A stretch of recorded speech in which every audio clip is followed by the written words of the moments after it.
More than 180 years ago, a chance encounter between a priest and a monk ignited a movement.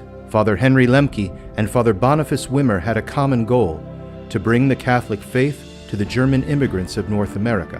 Father Henry migrated to America, and Father Boniface would soon follow. Bringing a cadre of monks, he established St. Vincent Abbey in 1846 and began the missionary effort. Father Henry would join the Order of St. Benedict in 1852, but after 3 short years, Father Henry found himself in conflict with his abbot, and in 1855 he set out from Pennsylvania. He arrived in Kansas, and Bishop Jean-Baptiste Miege sent him to Doniphan. Bleeding Kansas had taken its toll on the people, and for the next 2 years he pleaded with Abbot Boniface for aid. When he gets there, Father Henry Lemke really finds a community in need, and not only for sacraments, but for love and for acceptance.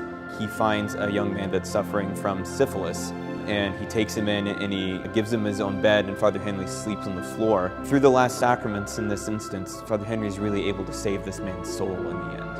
In 1857, 2 monks were sent west. On April 26th, Father Casimir Seitz was the first man to be ordained to the priesthood in Kansas. On April 27, 1857, Father Casimir and Father Augustine Wirth arrived to establish a new community, St. Benedict's. Father Henry was summoned back to St. Vincent, only briefly a part of the community he had helped to establish.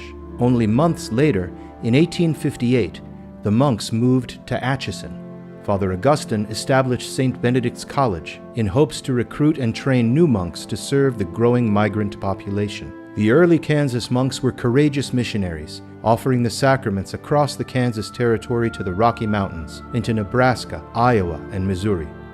The early monks of St. Benedict's Abbey were truly pioneers and men of vision. These early monks began the parishes in the area. The monks began the apostle of education. And so from the very beginning, the monks had an interest in bringing the gospel of Jesus Christ to this area. Struggling in the 1860s to construct a new church and college in Atchison, the community was plagued by debt and the monks found themselves in crisis. The college had to be closed, and Father Augustine resigned his post. In 1868, Father Louis Mary Fink was made prior. Under his leadership, the college was reopened and the church was completed. In 1871, he was called away to serve the diocese as bishop, a post he held until his death in 1904. Hoping to turn the course of the struggling priory, Archabbot Wimmer sent his best. Father Oswald Moosmuller was a gifted preacher and was hailed for his financial acumen. Arriving to lead the missionary community, he refinanced the priory's debt and, most importantly, established the community's prayer life. With the struggling community set on a solid path, on April 7, 1876, St. Benedict's was raised to the status of an abbey. Not wishing to serve as abbot, Father Oswald requested to return to St. Vincent. In need of leadership, the monks elected the man Abbot Boniface had groomed to be his own successor, Father Innocent Wolf. For the next 46 years, Abbot Innocent led the abbey, growing the community to more than 90 strong. The monks remained dedicated to serving the faithful by establishing parishes and growing the college, ever dedicated to their mission of prayer.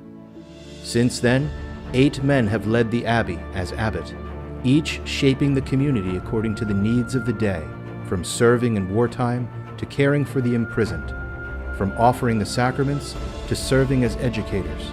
For 162 years, this very day, the monks of St. Benedict's Abbey have staked their lives on the truth of the gospel, ever seeking to run with the light of life.